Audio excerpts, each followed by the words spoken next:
The things that are super important to me is the relationship that the healer has with their medicine.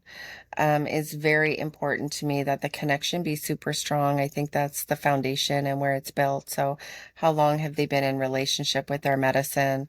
Who is their teacher? Right. And what does that look like? Do they do diets? Mhm. How did they get to this path? What brings them to the path of serving the medicine to others?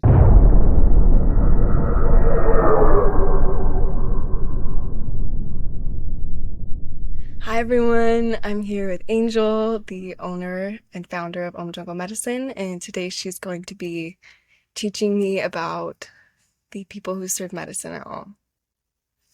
So we'll just jump right into it. Who serves medicine at all?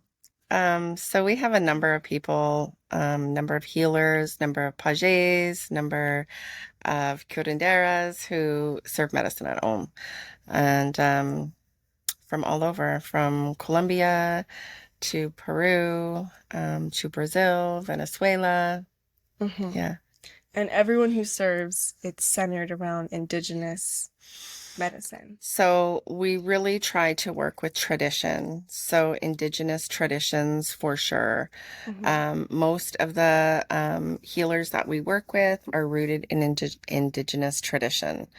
We only have one set of healers that are not indigenous, do not have an indigenous lineage, but have been studying indigenous medicine for 20 years. Right. And their names. Mary Lou and Anka.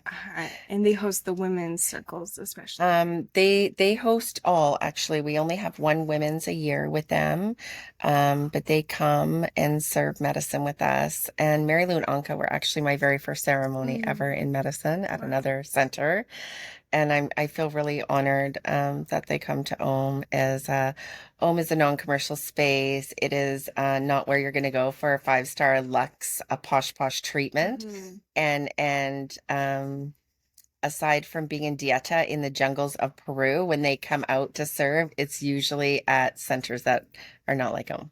Right. So I'm super excited that they join us. They have been in deep study for 20 years and serving medicine together for 14. Right. And they go to Peru 2 to 3 times a year in deep dieta, and they work with the Peruvian tradition. Right. Okay, and that leads us into the next question, which is how do you vet everyone who serves at all? What are the things that you look for? So we usually start with an email and then a phone call, and we get to know each other. The things that are super important to me is the relationship that the healer has with their medicine. Is very important to me that the connection be super strong. I think that's the foundation and where it's built. So, how long have they been in relationship with their medicine? Who is their teacher? Right. And what does that look like? Do they do diets? Hmm. How did they get to this path? What brings them to the path of serving the medicine to others? Hmm. And you look for people that are actively doing dietas, actively learning, still Always learning, always always learning. learning. It's important that everybody have a teacher. Everybody needs somebody to ask questions to and to talk to and to always be the student. And when you just become just a teacher, sometimes things don't go so well in my experience. So I always look for somebody that still has a teacher for sure. Hmm. Great. Yeah. Okay. So let's go through each of the other lineages and healers that come to Om to serve ayahuasca. Can you walk me through all of the different tribes and traditions and basically everyone who serves at home? Their story, where they're from. So we'll start with Mary Lou and Anka because we Yeah. touched a little bit on them first. Uh-huh. Mary Lou and Anka don't just study indigenous Peruvian medicine, but they also bring a Western flair into it, which is really important to Westerners. Yeah. They do a lot of integration work themselves. They work a lot with the teachings of Gabor Mate and German medicine. So they really come to you with double fold, with really this indigenous, beautiful practice that they've been studying for 20 years with the Western psychology behind it. So it's super, super special. I've known Mary Lou and Anka for many years. They were my very first ceremony. And I didn't like them at first. I didn't like her at first because she was really hard and she didn't want to hear my bullshit, you know. She really wanted you to tell your story once and then birth a new one and not keep living that old story. So I find them super powerful, super strong. The Peruvian traditions are different than most. The ceremonies are very silent. They're very dark. They're very introspective. Right. There's icaros that are sung to you during medicine, and that's it. So it's a completely deep, transformative, it's still ceremony. And then we work with Shinanawa, Yes. which I am so close to. I have built beautiful Mhm. relationships. That's who I sat with just 2 weeks ago. Husan. Yeah. So we Amazing. work with Mana, who is Husan's brother. The village that they live in is very remote still. Some people still live without electricity. Some people still cook on fire. There is 7 pages, which is caciques, which is the leader of the village, the doctors of the village, and there are 7 pages in that village. Husan and Manon's mother and grandmother are also pages. They have been drinking medicine since they were, young boys, 7 years old and 10 years old, being taught by the elders and developing their relationship with the medicine. And that is a really beautiful thing because they're so in tune and they want to share all of their wisdom with us. And I think it's absolutely, absolutely beautiful. There's a lot of focus on joy with the Shananawa too. It's really the Brazilian tribes in general believe on healing through the lens of joy. I love working with the Brazilian tribes because it's a much different experience. There's a lot of music, there's some movement, there's some dance. They encourage you once you've done the deeper work to move through it and be active. Yes, because once we raise our vibration, we can heal through joy. You can heal through pain if you like. It's absolutely a choice. But joy is our birthright. We don't need to earn joy. We don't need to earn love. It's our birthright coming in, and we lose that along the way. And the Brazilian tribes, especially the Shinanawa, really help you to harness that back and really live from a sense of joy. Um, we also work with the Huni Queen, Brazilian tribe. another Brazilian tribe, and we actually have the women of the Huni Queen coming to serve medicine soon at Om, doing deep feminine work, deep healing work within the sisterhood of our communities. Ayani and her daughter has never left the village, so this will be her first time coming. And they have, again, hundreds of years of really connecting to these plants and in their own traditions. So all of these tribes have their own traditions, their own diets, their own ways of being. And we're just so open to learn from them. It's been working for them for thousands of years and really living in community. And I think a lot of our anxieties and depressions come from being isolated, come from being in front of our screen and not connecting on a human level with people. And it's really beautiful to have a ceremony where you come back into community with your brothers and sisters and fall deeply in love with yourself at the end of it.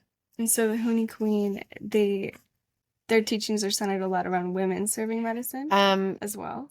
Ayani and her daughter Ayani is the first woman ever blessed to serve medicine outside of her village. So it's super exciting. What is really interesting about the Brazilian tribes, and there are so many, I can't list them, is that there doesn't seem to be as much patriarchy involved. Women are pages, women are leaders in the community, and women are healers in the community. Where if you move to Colombian traditions, I haven't yet met a Colombian Taita. I don't think there is a Right. woman who is a taita. And it's perfect. And we honor that tradition and we respect that tradition when it comes to Om. And I studied under the Colombian tradition of Yahe, which is what we Hmm. call ayahuasca in the Colombian tradition. And it was so beautiful. And I learned so much. And it was very deep and very strong. And again, the traditions are very different. Hmm. Um, and we respect them all. So in the Colombian tradition, who are the people that you work with? So in the Colombian tradition, I work with Taita John Alexander. He has not been to Om yet. I have been to Colombia to sit with him, and we are working on passports. Okay. And I have worked with other Taitas and other healers from Colombia. Their traditions are a little bit more strict. For instance, women can't sit on their moon time Hmm. as they're going through a cleanse, and the Colombians believe it would be too much to go through your own personal cleanse and drink medicine, which is a cleanse at the same time. Their diet is much stronger than the Brazilian traditions. There's no garlic, no onions, no spicy food. Um, And they use a little bit more of the vine in the they brew. use a little bit more of the copy vine. It's a little bit more purgative. And having said that, anything can happen during these Mhm. ceremonies, but it is tend to be thought of as is a more purgative medicine for sure. We also work with one of our healers from Venezuela. His name is Pablo. He's coming to Om soon. And his grandfather passed down the medicine of yopo, which is a beautiful plant as well. And he also serves ayahuasca. The two medicines kind of work together. And yeah, so, it's so beautiful just getting to know all these cultures and being able to be the bridge where these tribes and these lineages get to come and tell the stories of their ancestors and Mhm. share with us the knowledge that has been working in these villages. I mean, they don't have illness like we have.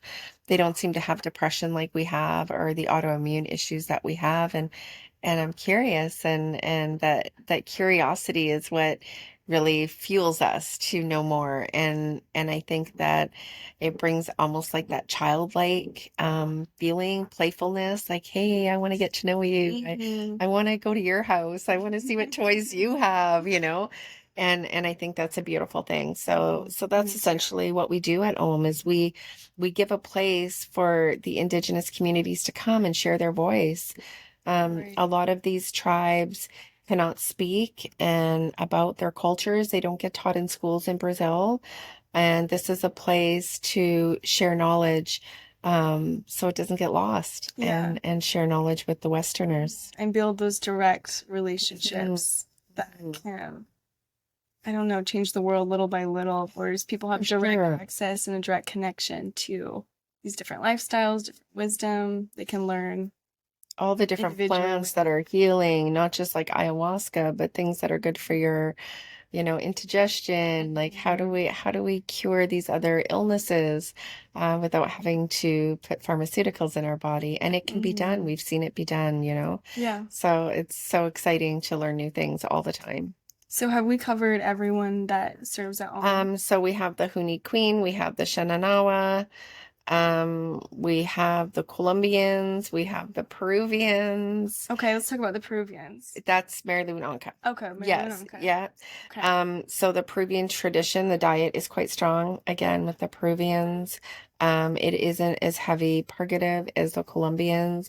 It's very silent. The Icaros, when the curanderas or curandero go into diet, they diet on plants, not just ayahuasca, that help them to be open to receive the Icaros, which are prayers from the spirit. And Mm-hmm. so they receive these songs, and then when they come into ceremony with us, they sing these songs from spirit to help heal us and to bring direct healing to the things that we need in ceremony. So beautiful, and I'm so blessed to just, it's like a buffet, and I'm so blessed to be in that. I couldn't Mm-hmm. ask for a better job, really.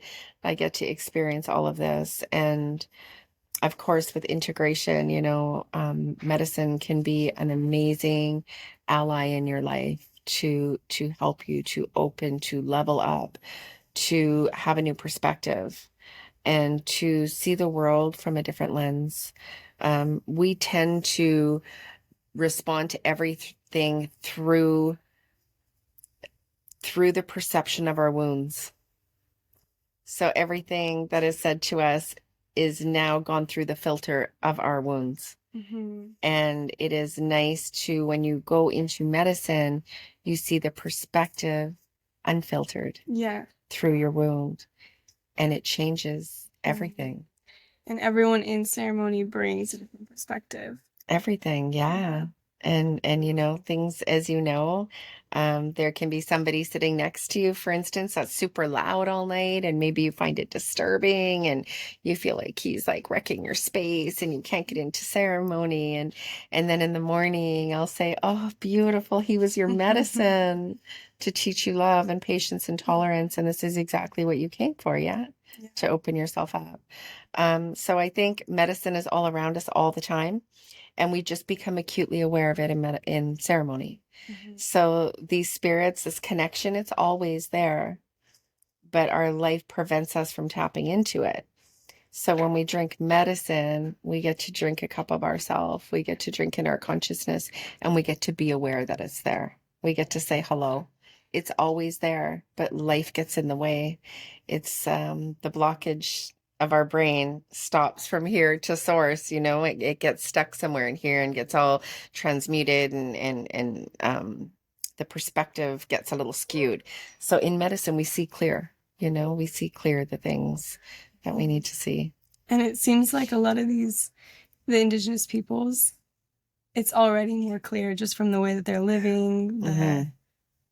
the cleaner air, the cleaner food, the stronger connection to their communities. And I think that's something amazing about sitting with indigenous medicine is you're not just receiving the healing of the medicine and the healing of the healers, but their lifestyle and the wisdom that they kind of just know from the way that they were raised and the way they live. Yeah, you know, it really is about community. It really is about community. These Brazilian tribes, most of them drink medicine every Saturday night together. And there is no separation. Kids are not kind of shunned out, and it's like, oh, go play with the kids. Kids are really with the indigenous. They grow up with their children, with them learning from the elders. We grow together. We don't grow to separate. And I think Mm-hmm. that's the biggest difference. Is a big, huge part of integration is community, and really valuing somebody else, and that we don't have to take it all on ourselves, that there is somebody there that is going to be there for you and pick up the slack. If you're kind of losing your mind one day and there's laundry and there's kids, you can call on a sister and say, hey, I really need some support. Where here we really are isolated, and we almost feel ashamed or embarrassed if we have to ask for help. To us, it feels like a sign of weakness. In these indigenous communities, it's just normal. Yeah, We as it wouldn't should think be. of taking it all on ourselves. Yeah. Like, that's why I have you here, you know? It's not a favor. It just is. Yeah.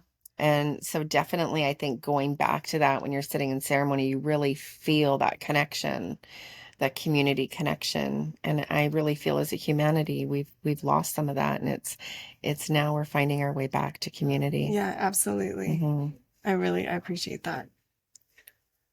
Little butterfly. Okay, let's see.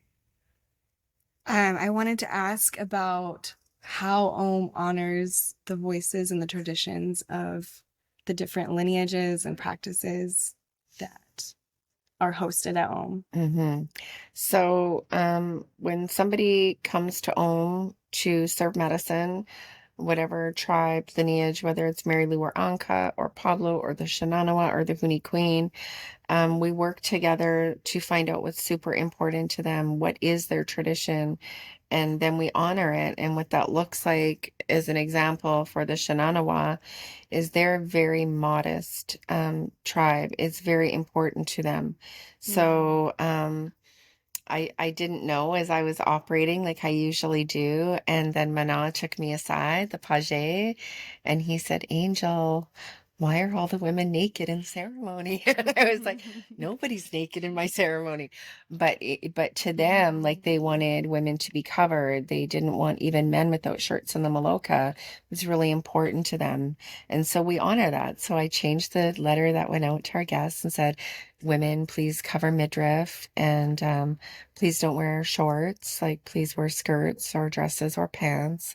And we want to make them feel honored. If we're drinking their medicine to heal us, then we're drinking in everything else, you know? Mm-hmm. And we follow the diet that each tribe honors as they go into the medicine.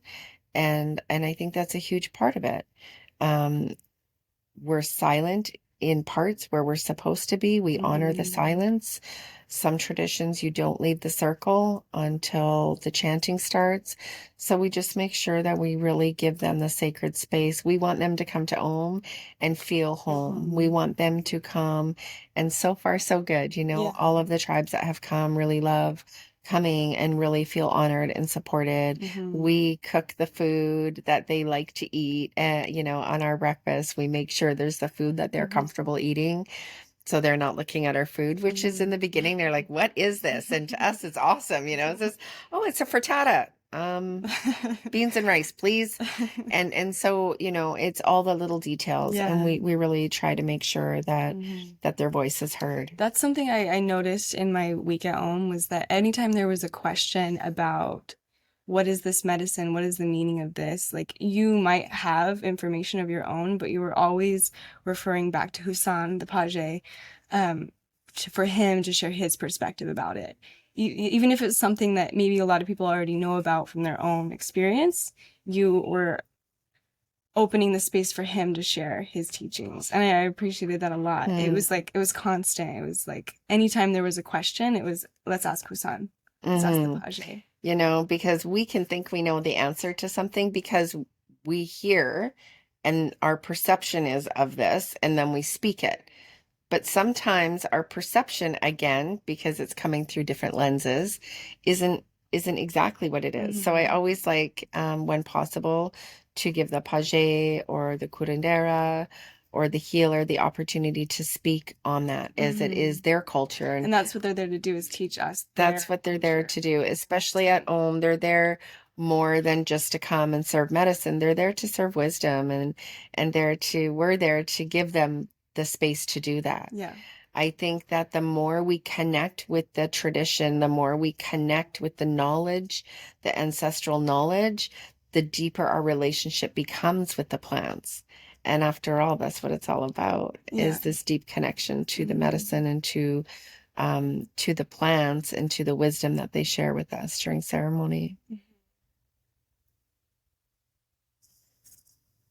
Okay, and then the other thing I wanted to talk about, something I find really amazing about Om, is that it seems to be this bridge between cultures and not just our culture and the culture of those serving, but like everyone coming together, people from around the world. But certainly, especially centered around connecting the indigenous world and the Western world. So I wanted to get your thoughts on that and as the owner of Om, as the host, like what are your responsibilities in that as well? Well, Oma's pretty small. It's pretty grassroots, so it's me.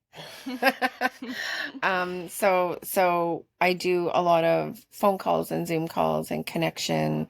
Um, like I said, I want to make sure that the traditions are honored. I want to be the bridge so that they have a place to come and share more than medicine. When Mana comes, you know, we learn the alphabet of their native language, not Portuguese, but I'm gonna butcher this, so please forgive me. Nutse, I think.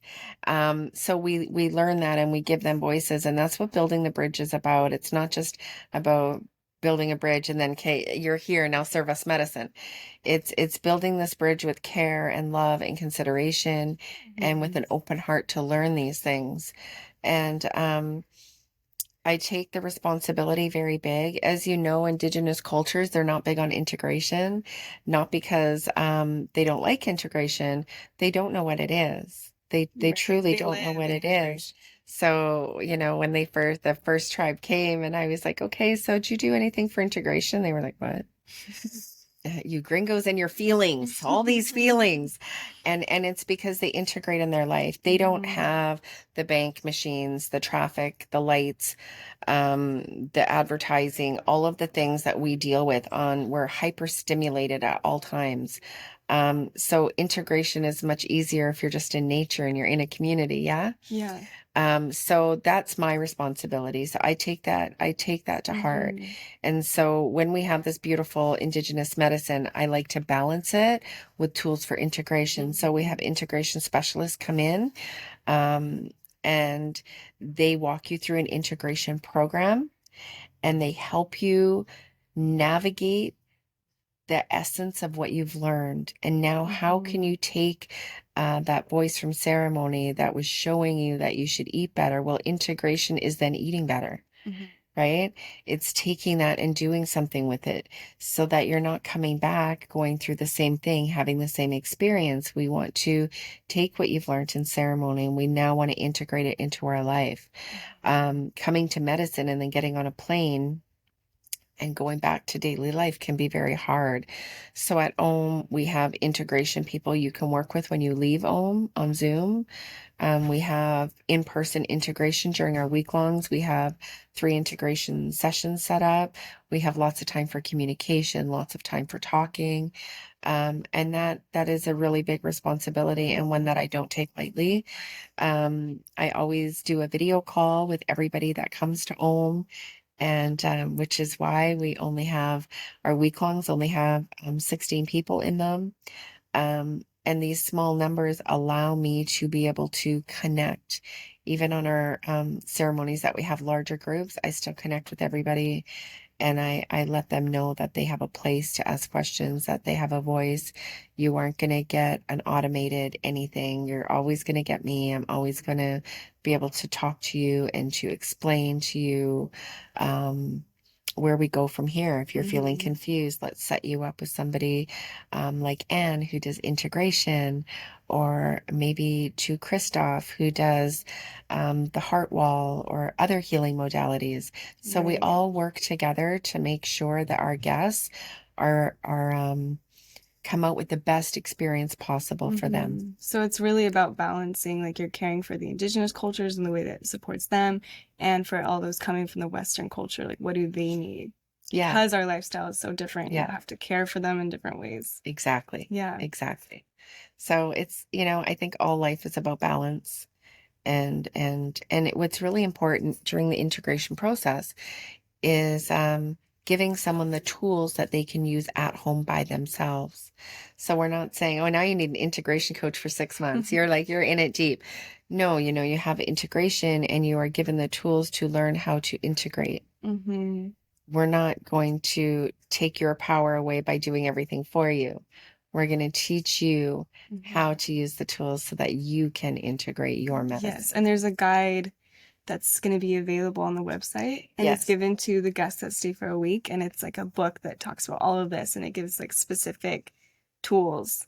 Talks Hmm. about meditation, singing, movement, and that's part of how people are given that support to integrate on their own once they're For home. sure. Yeah, we give everybody an integration book that we wrote that will help guide you. It has a little bit of a journal in it. It has some questions that will prompt you to really think about your experience, maybe in a way that you hadn't thought about it. And that's when really the sharing comes in, because when somebody else shares their experience with you, it can trigger something in you like, oh yeah, like I remember that, or oh, I'm so Mm-hmm. glad you shared that because I was wondering how to navigate that. So thank you. So yeah, we're new and we're figuring it out. And I don't claim to know anything about anything, but I'm really here just, following my path and following my heart and asking a lot of questions on the way. Yeah, Yeah. amazing. Okay, I think that's great for today. Thank you, Thank you, Kimberly. Angel.